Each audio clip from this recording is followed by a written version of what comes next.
I want to ask you a little bit about Akashic records, but not everyone knows what Akashic Sure. records are. I have an idea about it. Mm-hmm. I do believe it's a very complex concept to understand. True. I would love for you to begin with a 101 on Akashic records. Mm-hmm. Akashic records is basically a sum totality of all of the soul's experiences. So it's a book of records where from all lifetimes, this is not our first lifetime, Ranveer. And anyone who's living in this age, they've on an average must have lived at least 50 to 500 lifetimes. Even the most new souls, what we call old souls, new souls, even the newest souls would have lived at least 50 to 70 lifetimes, if not more. So, what their journey was, who their partners were, who their parents were, who their children were, what they did, what are the virtues they developed, what are virtues or their weaknesses that they had over every lifetime gets stored in an energetic record. Okay. Now, based on that, before taking birth in this form, in this human form, we evaluate where we are coming from and where we are going. Correct? And we start working backwards. That I've come from here, but I need to reach this vibrational frequency or closest to God or ascension. What are the lessons I need to learn? Who are the people that I need to complete with on my past life so that I can finish my chords and jump to a higher frequency? What are the new lessons I need to learn and what are the new energies I need to meet, interact with that can contribute, add purpose, I can contribute in their life and grow? So that totality, that life plan, okay, I'm coming from here and I need to go here, goes and gets stored in an Akashic record. So to simplify it, an Akashic record is the plan the soul creates that in this lifetime, I have to meet these people. I have to learn my lessons. I have to go through my lows. I have to go through my highs. And what I've left incomplete in this lifetime, that lifetime, I carry it forward. And in layman's language, an Akashic record can be broken into three parts. A karmic contract. Karmic contracts are the symbiotic relationships we get into. It's our parents, our partners, our colleagues, employees, teachers, friends, etc. Where we are adding something in their life, they are adding something in our life. And mostly it's like, it's eternal, it's never ending. You may disconnect for a certain period of time, but then again, after 15, 20 years, you cross paths. Then you have karmic lessons. After 15, 20 years, you cross paths. You may, like whenever you need something, you will attract that energy. So suppose if my karma in your life is to give you water. Whenever you're thirsty, you will encounter me. Now, you may not need water all the time. You may sometimes need coffee. You may sometimes need tea. Whenever you need business support, you may go to somebody else. Whenever you are dealing with a heartbreak, you may go to that one friend. Whenever you want comfort, you will need your mother. Whenever you want a particular kind of advice, you will think of one friend. And we all have that one person who brings in different things. And that's what our human life is. You know, we feel that connect, that soul sister, brother, family, cousins, grandparents. So that's all contracts. All our relationships are contracts. Then you have karmic lessons. Karmic lessons are short-lived. That person is there in this lifetime to teach you a lesson. Whether you learn the lesson, whether you don't learn the lesson, that person is there and then the person will go. Now, if you've learned the lesson, great. If you've not learned the lesson, somebody else will come and try to teach you the same lesson, but in a more harsher way. That person will be short-lived. You learn the lesson, great. Now, you don't learn the lesson, then again, some third person will come and give you a slap on your face saying, wake up. That's why people ask about repeated patterns. Why do I always go through this? Why am I always attracting a abusive partner or a friend who takes my money and go, or XYZ, or a toxic boss or whatever? There's a repeated pattern. That's karmic lesson, which is painful and short-lived. If you've learned the lesson, that person will never come back in your life. That kind of person. That kind of person will not come back in your life, or that energy will not come back. And the third is karmic incompletions. What you've left incomplete in certain lifetimes, you may choose to finish that in this lifetime. Usually people say, and again, a very common asked question or a statement, I'm going through a lot of sufferings. I must have done something in my past life. And I'm like, no, because we have fresh contracts. Do you go to office and do everything you've done in your past life? No.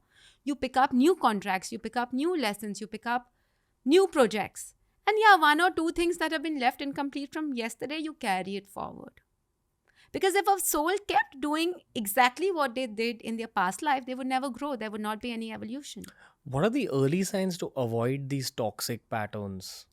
Like the red flags within these patterns? Is energy, intuition.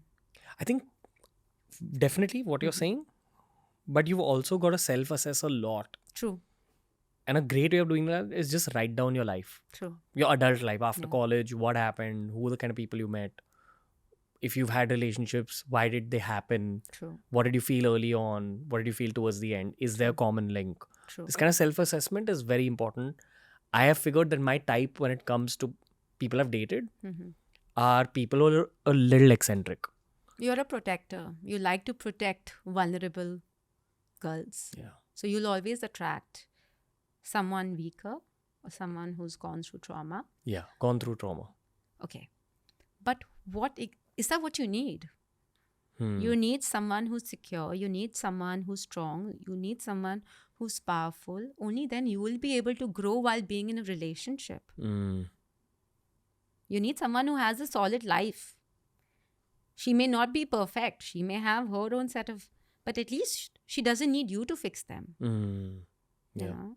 And also what happens, Ranveer, like I said, that soul energy always flows from a higher level to a lower level. When I attracted my partner, I'm a Shiv Bhakt. My only chant was, if there's someone for me, he should be one chosen by you. I want someone who's a reflection of you. Otherwise, I don't want. So what I'm saying is, I'm attracting someone of a high vibration. Only then I will be able to grow in life, right? If I'm attracting someone of a lower vibration, they will always pull me down. And growth here, I do not mean wealth, fame. I'm talking about what my purpose is. You know, what we are all here for. You know, the closer one gets to their purpose, the more peace one feels. True. Right? True. Your purpose is to kind of help people bend their own realities a little bit through some changes and to self-introspect. To self-introspect, and I think my purpose is also to make people independent and give them the tools rather than constantly depending on external factors. Metaphysical weapons. Yeah. What do you think my purpose is? So your career path is what you do, podcasting. Your purpose is education in one word. Educating people. And it could be any form of education. If you were not a podcaster, you could have been a professor. You could have been a principal. You could be setting up schools. And I also see that you'll do that in the future, because somewhere I'm picking that up. It's there. Time is not right. That's your purpose. And also, I think your purpose here is to balance receiving. You're too much of a giver. Your lesson is to receive. You give a lot. Yes, you receive also a lot, but that's unknowingly. You need to set boundaries on your giving. And give to people as much as they can handle. In your personal space. But giving feels so natural, right? Giving feels very natural because we have so much to give.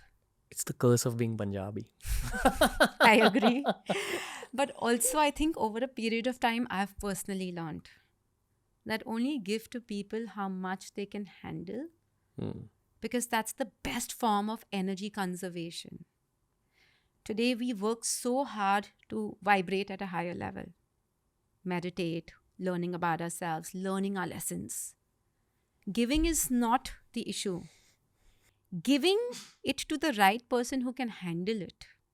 Because we work so hard in accumulating this vibrational frequency, you don't want to throw it away, right? You have to honor your own energy. So self-honoring is also one of the strongest lessons. When it comes to accessing Akashic records, are you able to see something? All the time. Could you describe what you see visually, if that's fine? So Akashic record, apart from what I told you, holds 8 pillars. 8 pillars if you're not married. Career, finance, health and family are your primary pillars. Your secondary pillars are love, social, spiritual, emotional. If you're married, then you have 7 pillars. Love goes and then your family life comes. So that's what an Akashic download looks like. And this started happening to you after age 9? Yeah. But at that point, I didn't have the vocabulary to express it, right?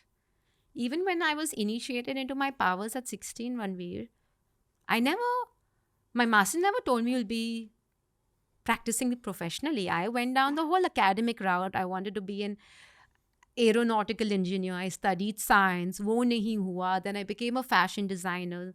Writing was always a passion. This just came my way and just pulled me into it. And even when I started, I was 23. I always knew I was a psychic, but I never introduced people that I'm a psychic. At that point, India was not ready for it. People would look at me saying, oh, do you do tantra? Do you do black magic? Tu bhuto se baat karte, you talk to spirits. Do they enter your body? India has become more open right now. I'm talking about 2023, 17 years ago. If a 23-year-old girl said I was a psychic, it was looked down upon. So I marketed or I introduced myself as an angel therapist because it was still a milder version that I communicate with angels. I get you connected to angels. I get you messages. It's only in the last 8-10 years is where I have come out of the closet and called myself a psychic, because that's who I am.